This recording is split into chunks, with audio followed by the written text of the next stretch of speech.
আসসালামু আলাইকুম প্ৰিয় ভাই ভনীসকল, আপুনি জানেনে মানুহে এই দুনিয়াত কৰা গুনাহৰ বাবে জাহান্নামৰ কঠিন শাস্তি পাব পাৰে।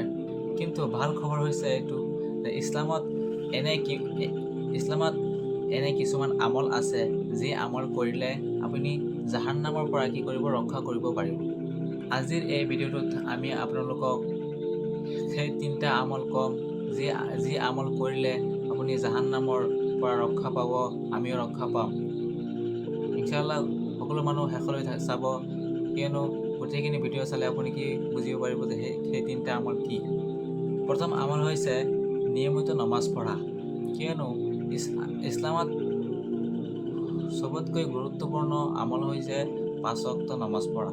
নবী কৰীম সাল্লাল্লাহু আলাইহি ওয়াসাল্লাম কৈছে, যি ব্যক্তি নেকি নিয়মিত 5 ওয়াক্ত নমাজ পঢ়িব তেওঁ আল্লাহ তাআলা জাহান্নামৰ পৰা ৰক্ষা কৰিব।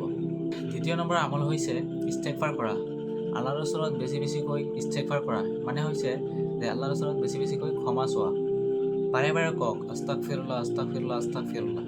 এইটো হৈছে খুব সহজ আমল। আমালোকৰ কাৰণে এইটো হৈছে এটা খুব সহজ আমল, কিন্তু আল্লাহৰ ওচৰত এই আমলটো হৈছে বহুত ডাঙৰ আমল।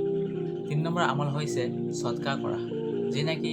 যি মানুহে নেকি সদকা কৰে আল্লাহ তাআলা তেওঁৰ গুনাহ কমাই দিয়ে। গৰীব মানুহক সহায় কৰাটো হৈছে এটা খুব ডাঙৰ নেক আমল। নবী কৰীম সাল্লাল্লাহু আলাইহি ওয়াসাল্লাম কৈছে, সদকা হৈছে জাহান্নামৰ আগুন।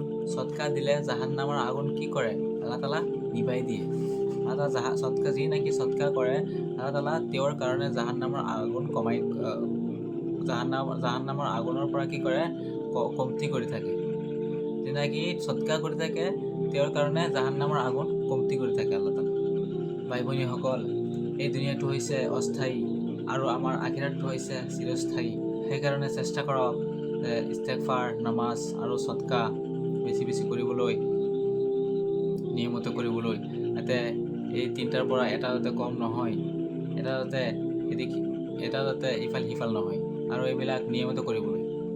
যদি এই ভিডিঅ'টো আপোনাৰ ভাল লাগিছে তেনেহ'লে এটা লাইক কৰক আৰু এটা শ্বেয়াৰ কৰক আৰু চেনেলটো ছাবস্ক্ৰাইব কৰি দিয়ক। কিয়নো আপুনি যদি চেনেলটো ছাবস্ক্ৰাইব কৰে তেনেহ'লে ইছলামিক ভিডিঅ' আৰু হাদিছ কোৰাণৰ ভিডিঅ' আপুনি পাব ইনশাআল্লাহ। আসসালামু আলাইকুম।